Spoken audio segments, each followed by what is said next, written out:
right, man. Welcome back to another Warriors reaction and recap.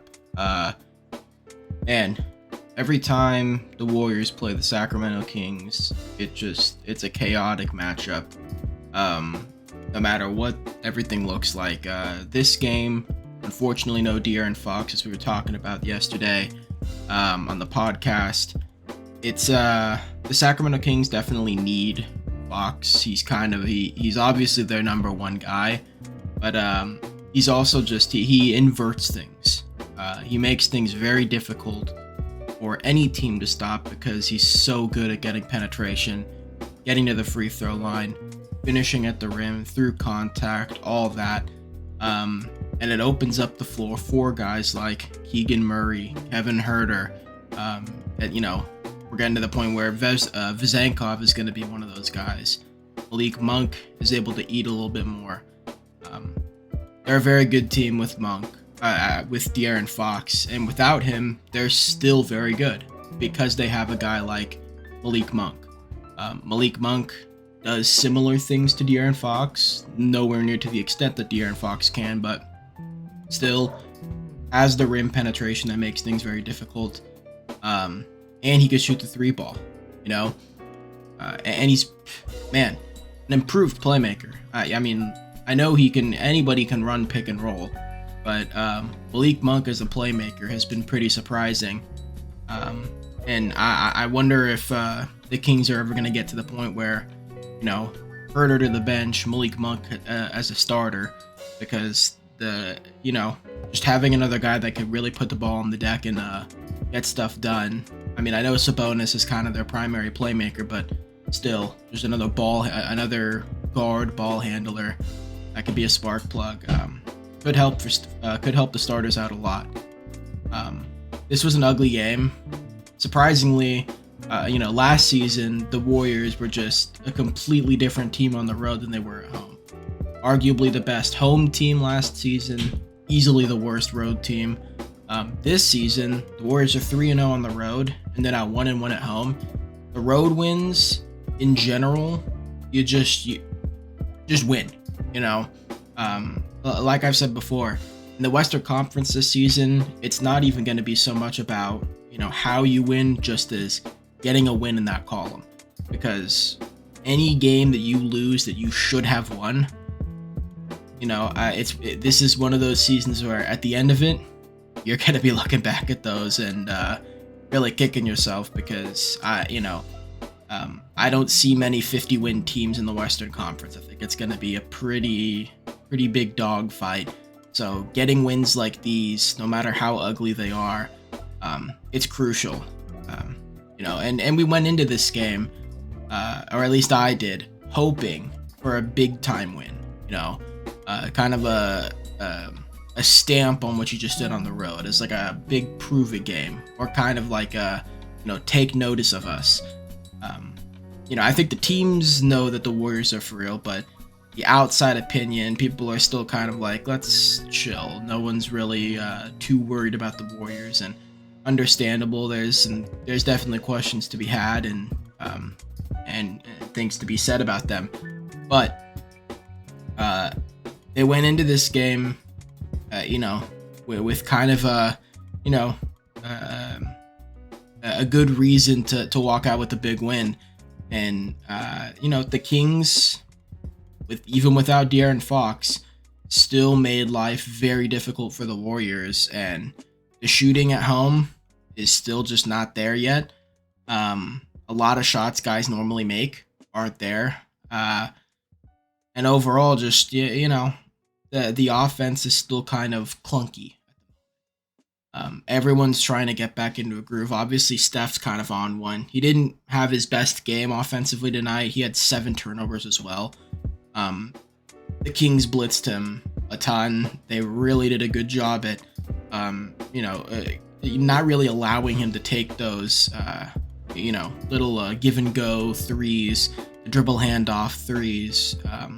Sabonis was playing great defense. Steph got free a couple times at the end, but for the most part, he really did a good job at getting the ball out of his hands and making other guys beat them. And one of the clutch buckets of the night was Gary Payton II, who got gapped. Obviously, we know Gary could get to the rim and finish very strong. He's not, we know he's a roller. He can pop. You don't really see Gary Payton II pop. He's typically a roll man. So Sacramento played it perfectly. They gapped Gary, forced him into a floater, and, a shot you don't really see Gary take, he made. And that was probably the biggest shot of the game, aside from KLAY hitting that game winner. But again, when you're playing a team that's not quite a mirror match, but Mike Brown, worked with the Warriors for like 6 years? I could be wrong, but for a long time, he knows how to play this team. He knows what they want to do, how they want to do it. And even though the Kings have not been the best defensive team in these last couple seasons, with Mike Brown, that if they're gonna play good defense against anyone, it's gonna be the Warriors, because he just knows how to play them. It's kind of back of his hand kind of thing. So shout out to the Kings. They played spectacular defense all night. They did everything they could to make other guys beat them. Dario Saric, we talked about, played great basketball, but the jump shot just in general hadn't really been falling for him yet. Tonight, or last night, 15 points, 6 of 9 shooting, 3 of 5 from 3. All 3 of the threes he made, I think, were in the late third quarter, early fourth quarter. They were super clutch shots. Huge threes that, really helped the Warriors stay in this thing. Because there was just no momentum anywhere.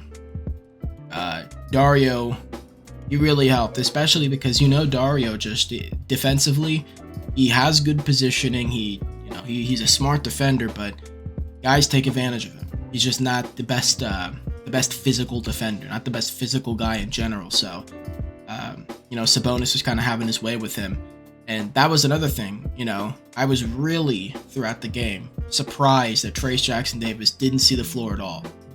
If you remember in the preseason, Trayce got a game where he got to run against Sabonis, and he played very good defense against him. Really did a number on Sabonis. And he's a vertical threat. He's a vertical spacer. And again, the Kings know what the Warriors want to do. So, Chris Paul is still learning the kind of back cut system that happens when things up front get taken away.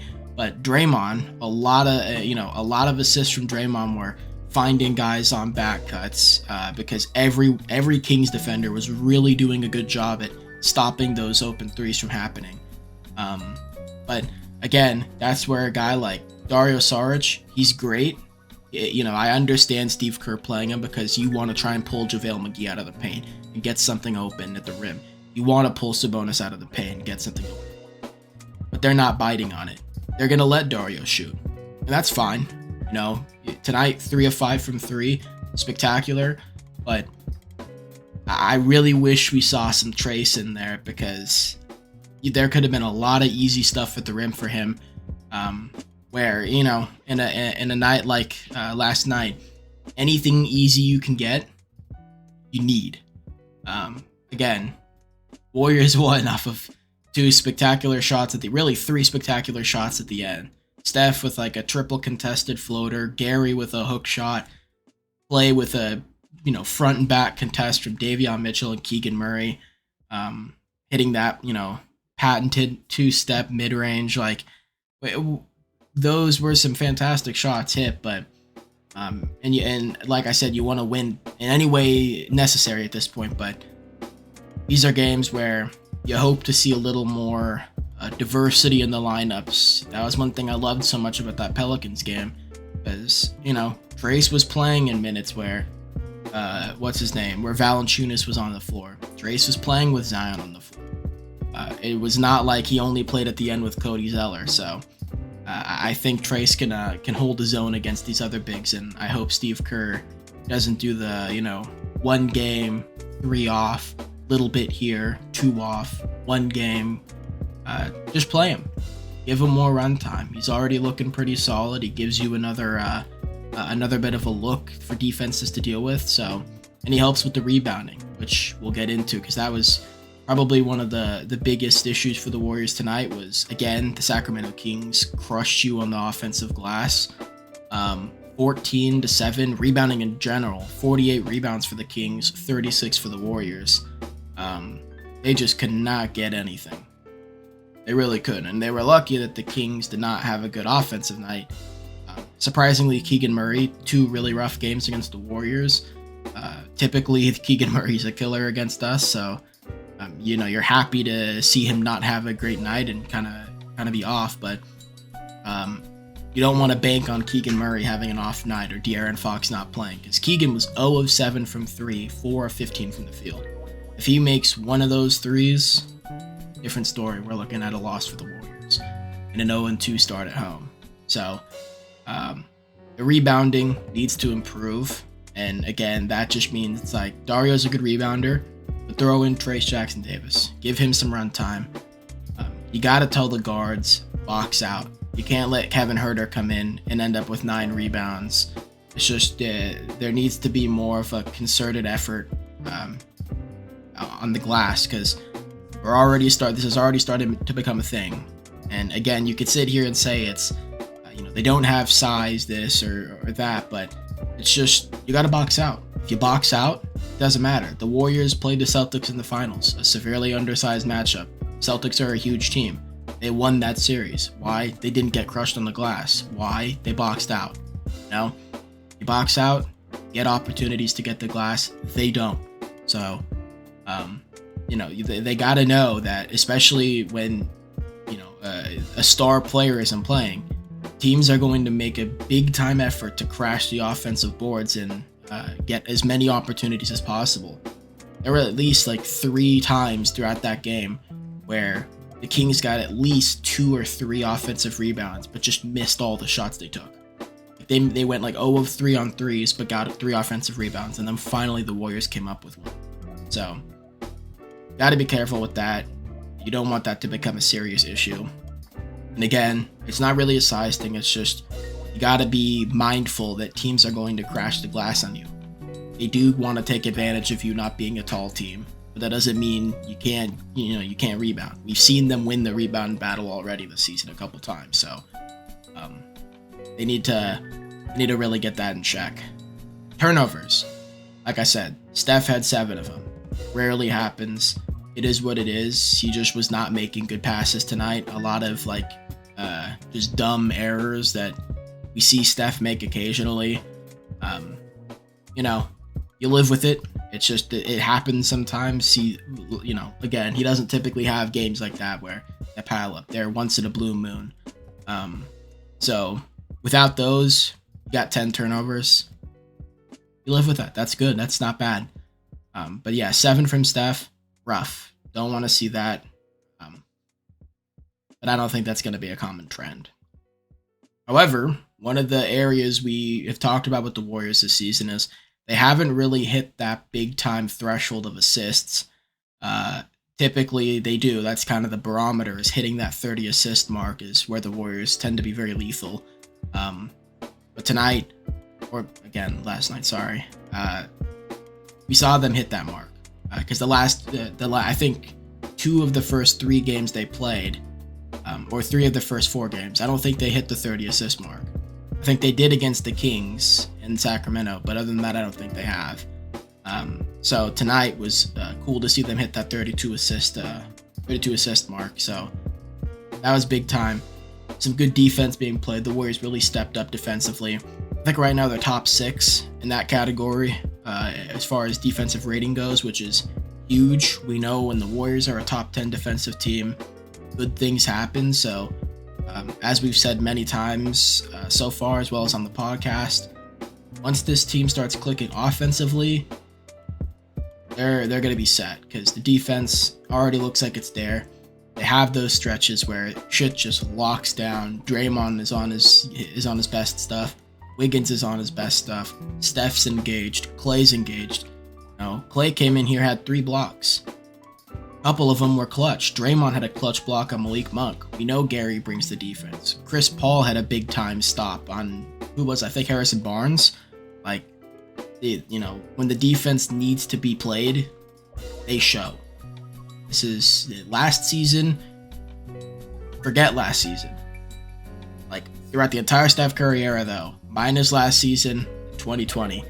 And the defense needs to be played, they play it. So I was very happy with how they did on that end because, you know, again, when you're down your best player, shit gets scrappy. It's no longer about trying to, you know, let's create all this ball movement and try and get the best shot. It's just you're trying to get whatever's given. Take what's available. Just make the tough shots because you're missing 25 points that's sitting on the bench right now. So I think the Warriors did a good job defensively, especially in the end.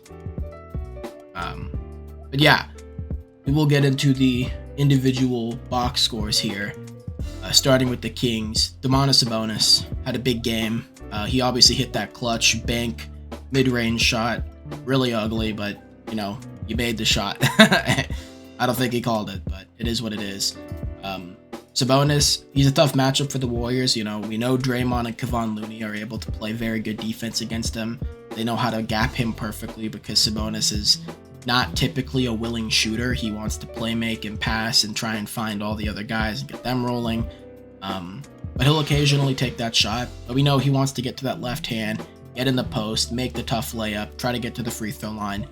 And he was successful with that tonight. A lot of it against Dario. Again, Dario is just he's not big enough or strong enough to deal with Sabonis. So he takes advantage. Draymond got caught a few times, getting a little handsy with Sabonis, and Kevon got caught a couple times. But overall, 8 of 16, you live with that. The rebounding, Domantas always has like 10 plus boards against the Warriors, but 3 offensive, you want to mitigate that as much as possible. But yeah, Sabonis had a great game, led the way for the Kings here with 23 points. Next, we had Harrison Barnes. Harrison Barnes has been really shooting the ball well, and I hate to see that because if Harrison Barnes can become a genuine three-point shooter, this has always been the case with Harrison Barnes, is that three-point shot comes along, now he's a dangerous player. And tonight, 4 of 7 from 3, you know, again, if he can hit a majority of his threes, this Kings team becomes more dangerous because typically if anybody gets left alone, it's him. So he made his shots tonight, and the Kings, you know, nearly won because of it. Keegan Murray, again, we talked about him a little bit. Just a rough night offensively again. Still trying to find his shot at the moment. But like we said with Kevin Huerter, getting on the glass, making things happen there, making good plays defensively. He got a couple steals on Chris Paul and Steph. So big time stuff from Keegan, despite the shot not falling. And that's something you just want to see from all players in general. If the shot's not falling, if your offense isn't going the way you want it to, make things happen elsewhere. That's something where you want Kuminga to learn from that. I know Jonathan wants to score. I know. But Jonathan is not a developed offensive player. I said it in the preseason recap. Everything you saw there is not going to translate. Like, it just isn't. He doesn't have the counter moves. He doesn't have the physicality and toughness yet to, you know, like, for example, I think he had I think he had a mismatch on either Davion Mitchell, who's like 6'1", or Chris Duarte. It was one of their point guards, maybe Colby Jones. He had a mismatch in the post where he was like right next to the rim, and he could not post him up. It was like that meme of JaVale McGee not being able to post up Isaiah Thomas. Like, come on, dude. You know what I mean? He's not James Wiseman, where it's like James Wiseman is kind of incapable of dealing with contact. He really wants to avoid it and shoot the ball and be a finesse big. But Jonathan Kuminga is someone who really needs to embrace getting contact and creating contact. Which, again, you see someone like Domantas Sabonis. Sabonis is a very skilled big, but we know he only has that left hand. He's not a right-hand player. How many times have we seen Sabonis have positioning where he could just go to the right, but he chooses to spin back left and go with his left hand? But he creates that contact, and he makes life very difficult for people guarding him. And that's something where Jonathan Kuminga needs to take from that part of that part of Sabonis's game and add it to his, which is force yourself into other people, into their chest, get into them, try to get to the line, because The more you sit there and, put like a little baby shoulder, you're not going to get past people. You're not going to get past people. Zion, the counter moves. You cut off my first lane, I spin back the other way, and I get up before you can do anything. I'm going to dribble once in, pull under. What are you going to do? Now you have to either rip through foul, or you're just going to get slammed on. There's no in between. They were running a play for him because the Kings were running a zone against the bench where Kuminga flashes in the middle. Everyone gaps him because, again, no one really believes in his jump shot. And he had to take a couple mid-rangers. He made one. To his credit, he made one of them. But that's a shot where Kuminga needs to get comfortable with that. That's something he needs to get comfortable with. Taking mid-rangers, working in the post, being able to take advantage of his strength, of his athleticism. Because right now, the 3 is falling. He made a 3 again tonight. But you don't want to see him become kind of avoiding when it comes to contact. You want to see him really embrace it and try and take as much of that as possible and use that to win matchups. So it was a positive tonight, but still there are questions to be had about him. I'm still not completely sold that he's fully ready. I think defensively he's a big impact for us, and he really does help. And there are games where he can be a big time help on the glass, but it's just the offense. There needs to be some consistency there, something for him to go to, because right now he just doesn't really have a go-to. So yeah. Chris Paul had a spectacular game once again. I mean, it just can't be said enough how impactful he's been. In the end, that second shot that was made before Klay Thompson hit the game winner, it was a Steph floater. The Kings blitzed Steph on the inbound. They were trapping him. So who'd they give the ball? Who'd Draymond pass into? Chris Paul. Having that guy available to make the right play.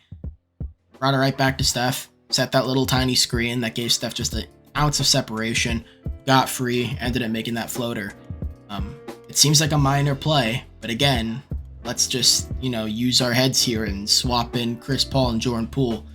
Does that happen? I don't know, man. Chris Paul, 2 points, 1 for 5 from the field, 0 for 3 from 3. 4 rebounds, 8 assists. Again, the offense, I think, will come along, but he's here for the playmaking. Whatever you get is extra. He made a big a layup where the game was, again, right with everything, so that was big, but he had an offensive rebound that one of those Dario threes came from. It was a huge tip right to Dario that turned into a 3 that lit the building on fire, so it was huge. But yeah, man, Chris Paul, his effort, his what he brings to this team is just, it can't be understated.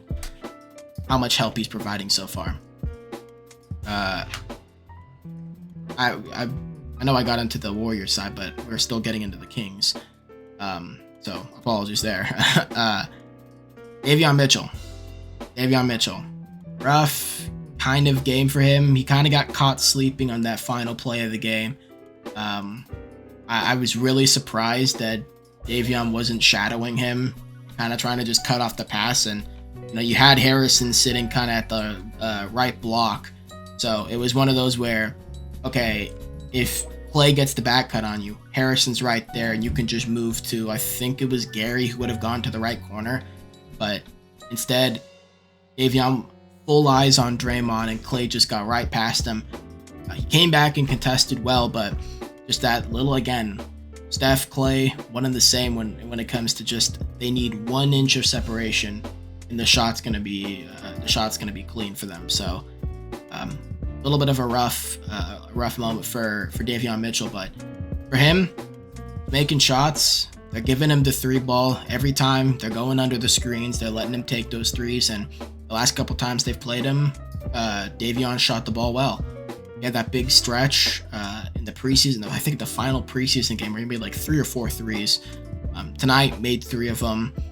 So that's something where I think the Warriors will take notes and consider. Okay, he's making them.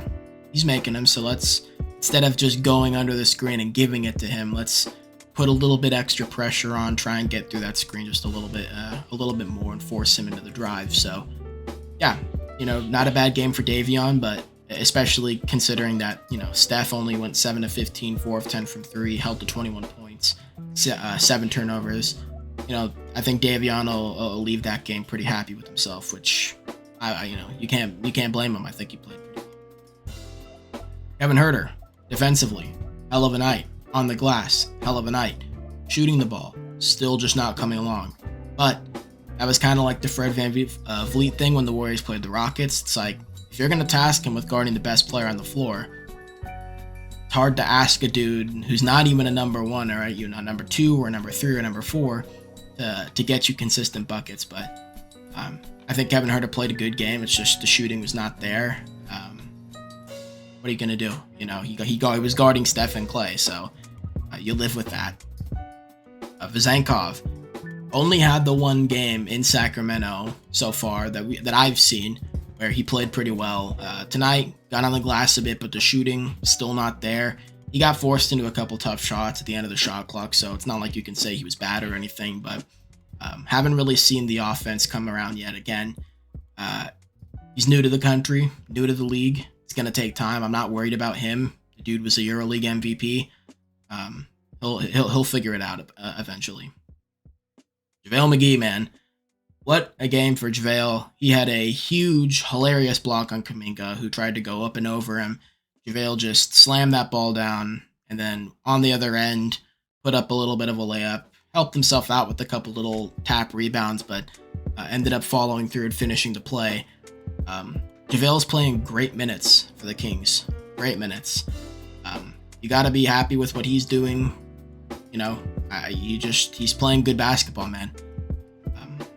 This is all they needed from him. Dom and I have talked about it. If they could just get, just a little sliver. 10 minutes is not much. If 10 minutes of 6 points, 6 boards, and a block, you live with that. That's good basketball from JaVale McGee. Gives you that rim protection, especially against an undersized team like the Warriors. That's going to cause some problems. Malik Monk, we talked about him. He played pretty well. Gary Payton II was on him most of the game, and we know Gary's just a tough matchup for Malik Monk. He's done very well against him. And especially now that Gary's healthy, I think at the playoffs, Malik played a bit better, but Gary being healthy, he seems to cause a lot of problems for Malik. It's not like a Jaylen Brown thing where Jaylen his handle is really weak. So Malik Monk, he played pretty well. Again, the playmaking impresses me. The playmaking that he is, growing in his game. He did get on that offensive glass a few times, made a couple threes, getting to the cut. He had a clutch layup, a very tough shot. Gary was just right on him, and he still snuck it through for a made basket. So big time shot making there from him. But again, Malik Monk, complimentary piece. You want him with De'Aaron because that's where things get lethal. Chris Duarte. I still have not seen Chris Duarte have a solid game with him. I didn't watch the Kings-Lakers overtime game, so I'm sure he probably has had some moments at this point, but I haven't seen him so far against the Warriors. Duarte has been pretty much unnoticeable. Hasn't really done anything offensively, hasn't really done anything defensively. He kind of just been there, which I know he's better than that. Chris Duarte is better than that. But so far, the fit with the Kings doesn't seem to be there. Much to the difference of Colby Jones, who was pulling some Chris Paul Houdini shit. That was cool to see. Colby Jones looks really good. I like what I saw from him. That's someone I'm excited about for the future of the Kings. A lot of little snake dribbles, playing the bumper car moves like Kalena was saying, getting to the cup, making little bounce passes. He had a pretty one right to Vezenkov for a layup, getting the ball to Sabonis. He's a very smooth ball player, understands contact, angles, positioning. He's someone where, again, Chris Duarte has not looked so good to start the season. You already see 17 minutes from Colby, 7 minutes from Duarte. We can see Duarte get completely lapped here by Colby Jones because he looks really good. I really like what I'm seeing from him. For the Warriors, we already kind of started a little bit with the bench, so I'll finish up there and then get into the starters. GP2. GP2 played very well. Again, defensively, incredible game from Gary. Regarding Malik Monk, it's a very tough ask. You only gave him 9 attempts because you hounded him so well. You always forget how important a guy like Gary Payton II is. And it's still crazy to me that the dude was like 27 before he legitimately made his name known in the NBA just because he couldn't shoot the three. Like, the defense is undeniable, and he really is one of the premier perimeter defenders in this league, and interior defenders. I mean, don't forget, we've seen him guard Sabonis. We've seen him put up defense against Jokic, block Jokic. So, guard KD very well. Like, GP2 is he's an incredible player and had a great night again tonight and hit a clutch little floater.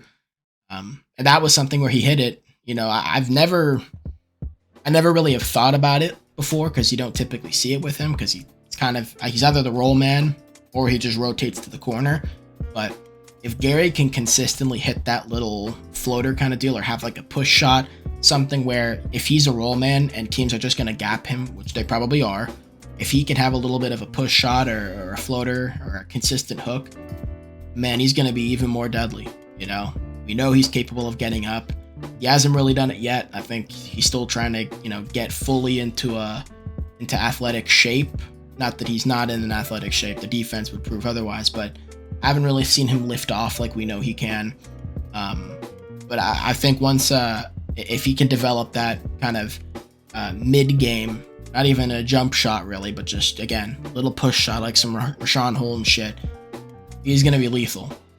He is going to be lethal and just, again, even more of a weapon than he already is. Moses, the shooting, last couple games has been a bit off, but he's still playing good basketball. He had one play, Draymond got pissed. I don't know if it was at Moses or if it was at himself, but I think Draymond was expecting Moses to cut because he threw a little, one of the, patented little Draymond side passes where he sets the screen and gives the guy a lane. But Moses went back out because Draymond ran right at him, and they were kind of caught in the corner. So I feel like Draymond was pissed at himself, but Moses got taken out, and that was the last minute he played. But getting on the glass, and he had a huge block on Kevin Huerter in transition. Huge block. One of the best defensive plays I've seen in a minute. What looked like an easy layup for Kevin Huerter turned into a blocked shot for Moses Moody. Just, that's the effort he plays with. Unfortunately, he was the only negative on the floor, on the bench, but good game from Moses still, despite the shooting not really being there at the moment. For the starters, Draymond looked very good again. The rotations are a bit funky at the moment. I think Kerr's kind of experimenting right now, trying to maximize the defense, and try and make sure there's just a steady layer of playmakers in every single rotation. You want to make sure Steph either has one of Chris Paul or Draymond. You want to make sure the second unit has one of either Draymond or Chris Paul. So there's some experimenting being done, but I think Draymond had a very good game. 13 points. He had a couple threes to start things off. 3 or 2 boards, 9 assists, a couple steals, a couple blocks. Obviously that clutch block on Malik Monk to help seal the game for the Warriors. And only one foul, unfortunately, in clutch time. That was on Sabonis, and he made both free throws, of course. But still, Draymond, his first, big time statement game since getting back here this regular season.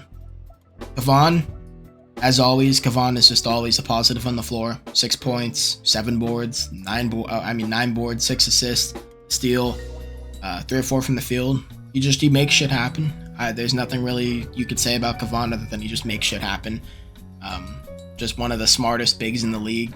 Knows his body, knows what he's capable of, and always causes a bit of an issue for Sabonis and most bigs in general. Anthony Davis barring him. But yeah. Andrew Wiggins. Very good game for Wiggs. I like the only 1 3-point attempt. Right now, the 3 just has not fallen for Wiggins. And I don't want him to shy away from shooting, but it's one of those things where you want to see him continue to, take advantage of what's working, which is those little, under basket, out of bounds plays where Wiggins throws it up to Draymond, comes in, seals himself off, and hits the little hook shot. You want to see him getting those post opportunities against smaller players to get to that hook shot, the mid rangers that we know he can make, because he's been efficient from there. The rebounding still, Wiggins needs to be a big time impact on the glass. He just has not been. That's the one part of his game that will never cease to piss me off. It's like, dude, you're 6'8" with a 7-foot plus wingspan. You got to get on the glass. You got to help Loon. You can't let, Chris Paul out rebound you. You can't let Steph out rebound you. You can't let Klay out rebound you. It's not, he needs to be better there. That's something where Andrew Wiggins needs to hang his hat on. Steph, like I said, rough night for him. The Kings played him very well. He made big shots when they needed to be made, but they did play him very well, forcing a lot of turnovers. Again, he had some stupid ones that you don't typically see Steph make, but all things considered, still leading the way surprisingly with 21. The one thing I'm noticing with the Warriors that I'm a little bit worried about is they are very reliant on Steph. Who the number 2 is on this team is still to be determined, because Andrew Wiggins has not really accepted the call yet. KLAY has not really accepted the call yet. They're both trying to find their rhythm, but nobody has really come out as the consensus number 2 scorer. And that's a bit of an issue because, like tonight where Steph's not on, things get very, very tricky and in the weeds. And that's something where, you deal with it, and the depth is kind of what helps them play through this. But moving forward, especially when we're nearing playoff time, that needs to be something that's addressed.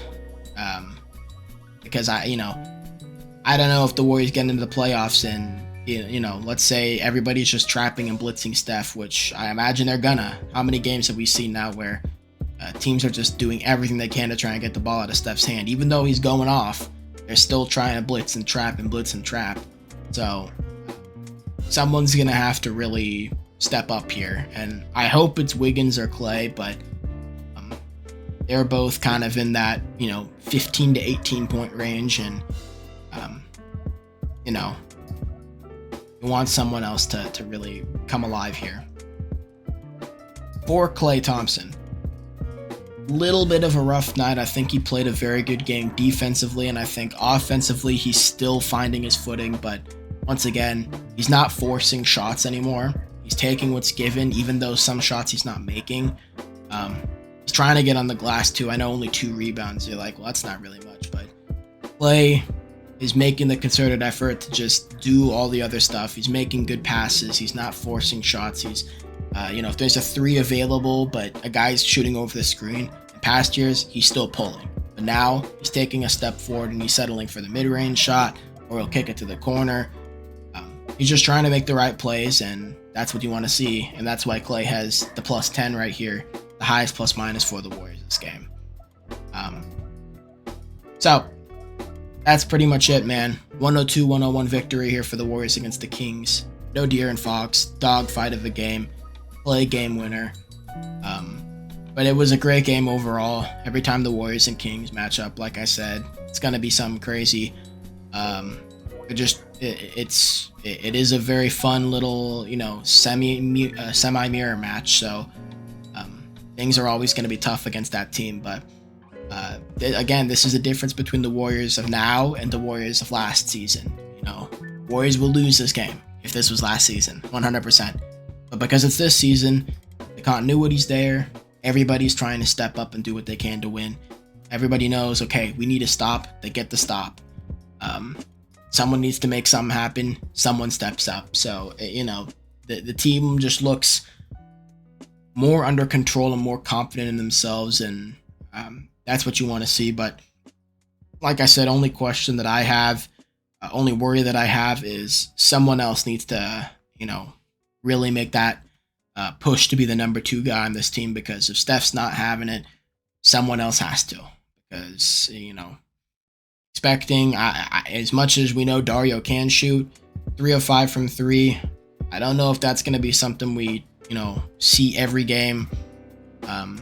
You hope Chris Paul's offense can can be a little bit better. Again, like I said, with him, the playmaking is what you want, but still, if he could average like 8 points off the bench, that'd be awesome. Just give the Warriors a little something off the bench.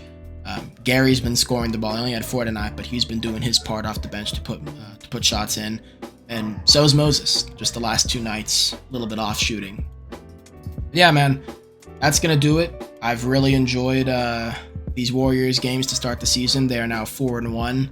I don't know where they are in the division.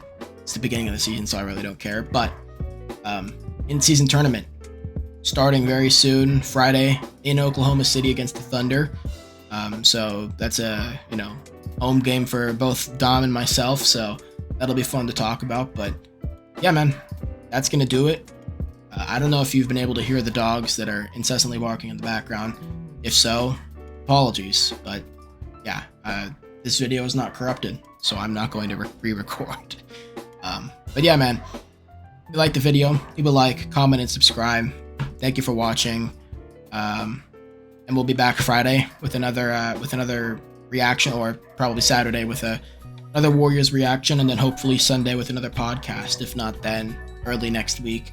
But yeah, thank you all for watching, and have a good rest of your day. Peace.